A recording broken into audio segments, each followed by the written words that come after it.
Terima kasih Anda masih bersama Kompas Petang. Saudara, Partai Persatuan Pembangunan P3 menggelar Muktamar ke-9 di Makassar, Sulawesi Selatan. Agenda dalam Muktamar kali ini adalah pemilihan Ketua Umum Partai. Muktamar P3 digelar di Kota Makassar, Sulawesi Selatan. Sejumlah DPW P3 juga ikut menghadiri Muktamar secara virtual.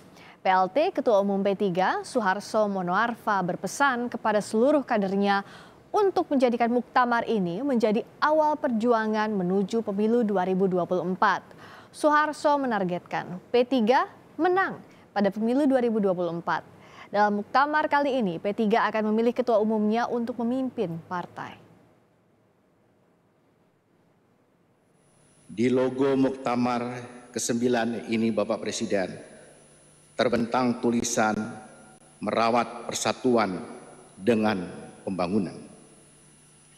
Inilah tema Muktamar ke-9 Partai Persatuan Pembangunan, dan ini pula akan menjadi tema perjuangan P3 menuju pemilihan umum tahun 2024. Presiden Joko Widodo mengatakan ajang Muktamar 9 P3 bisa menjadi momentum untuk memperkokoh persatuan partai. Hal ini disampaikan Presiden secara virtual dalam memberikan sambutan di Muktamar.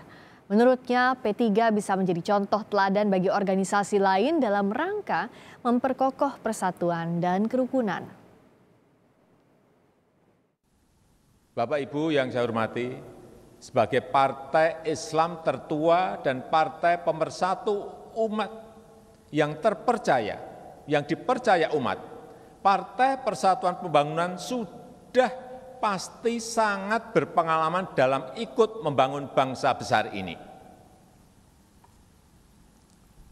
Partai Persatuan Pembangunan juga bisa menjadi contoh, bisa menjadi teladan bagi organisasi-organisasi lain dalam memperkokoh persatuan dan kerukunan kita dan dalam mempercepat pembangunan nasional Indonesia.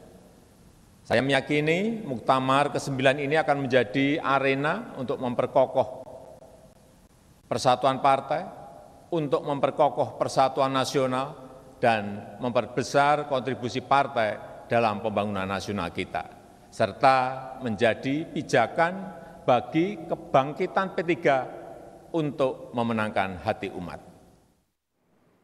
Pada Muktamar ke-9 P3, bursa calon ketua umum mengemuka ada dua nama yang mencuat sebagai calon kuat. Kita lihat saudara. Yang pertama adalah Suharso Monoarfa yang saat ini menjabat sebagai pelaksana tugas Ketua Umum P3. Suharso juga merupakan Menteri PPN atau Kepala Bappenas. Suharso juga pernah menjadi Menteri Perumahan Rakyat pada tahun 2009 saat era Presiden Susilo Bambang Yudhoyono. Sedangkan kandidat kuat lainnya adalah Taj Yassin. Taj Yassin saat ini menjabat sebagai Wakil Gubernur Jawa Tengah. Sebelum menjadi Wagub, Taj Yassin merupakan anggota DPRD Jawa Tengah dari fraksi P3. Diketahui bahwa Taj Yassin ini merupakan putra dari Kiai Haji Maimun Zubair atau Mbah Mun.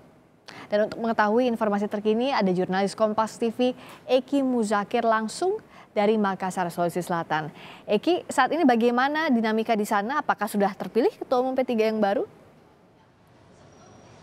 Ya, Friska, sepertinya masih harus bersabar karena saat ini Muktamar masih beristirahat agendanya dan rencananya baru akan dijadwalkan dibuka kembali pada pukul 8 waktu Indonesia bagian tengah.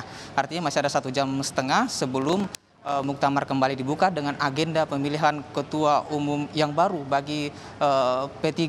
Nah, seperti apa formasinya nanti Muktamar atau pemilihan dari ketua umum P3 periode mendatang ini? Kami sudah bersama Wakil Ketua Umum P3 ada Amir Uskara untuk menjelaskan lebih detail bagaimana mekanismenya dan siapa sebenarnya calon-calon terkuat yang akan maju di Muktamar kali ini. Selamat petang, Pak Amir. Selamat petang, Assalamualaikum warahmatullahi wabarakatuh, Mas. Pak Amir, kami mendapat informasi akan dilanjutkan pukul 8. Itu mekanisme pemilihannya nanti seperti apa? Ya, sesi selanjutnya ini adalah sesi untuk masuk di pemilihan ketua umum dan tentu kita akan mulai dengan tata tertib pemilihan ketua umum dan ketua formatur.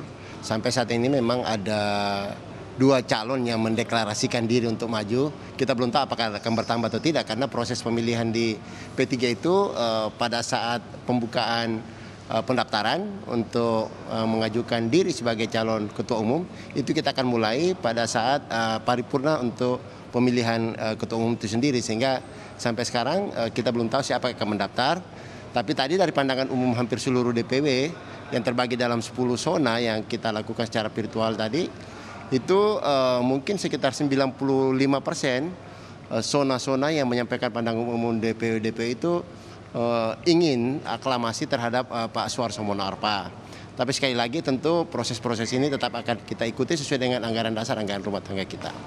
Kalau ada rencana aklamasi, nanti seperti apa mekanismenya Pak? Apakah penunjukan langsung atau seperti apa? Kalau aklamasi tentu tergantung dari mutakmirin ya sebagai pemilik suara dalam proses pemilihan ini, sehingga kalau misalnya nanti setelah verifikasi berkas terhadap calon ketua umum, kalau memang cuma satu tentu otomatis aklamasi. Kalau misalnya lebih dari satu tapi kemudian mutakmirin ingin aklamasi juga terhadap salah satu calon, tentu itu juga aklamasi, sehingga memang mekanisme kita ini sangat terbuka untuk terjadinya aklamasi dalam proses pemilihan pertama. Kalaupun ternyata memang tetap harus ada pemilihan, tentu kami dari OC, karena kebetulan saya juga merangkap sebagai ketua OC, sudah menyusun di 10 zona ini mempersiapkan apabila terjadi pemilihan maka kita akan siapkan kota-kota pemilihan di seluruh zona ini, kemudian tetap palu sidangnya ada di Makassar. Kan sejauh ini ada dua yang cukup menarik, ada dua calon kandidat masing-masing Monoarfa dan juga Yasin Maimun. Tapi memang kami juga mendengar informasi bahwa beberapa DPW atau hampir semua DPW menyarankan untuk aklamasi. Ini seperti apa Pak pandangannya? Ya, sekali lagi karena mekanisme yang ada di anggaran dasar anggaran rumah tangga kita, proses itu bisa aklamasi, kemudian bisa juga pemilihan apabila ternyata ada lebih dari satu calon. Tapi kalaupun lebih dari satu calon tapi ternyata mutakmirin secara bersama-sama menyatakan kita hanya memilih satu nama atau hanya setuju dengan satu nama, itu juga tentu sekali lagi tetap arahnya adalah aklamasi. Jadi dua-duanya ini sekali lagi memungkinkan untuk aklamasi. Tapi kedua calon ini mumpuni dengan syarat-syarat yang sudah disepakati?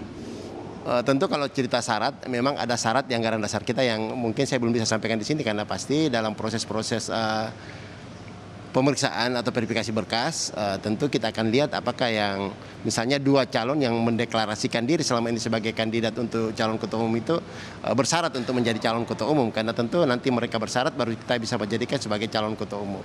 Terima kasih Pak Uskara atas waktunya.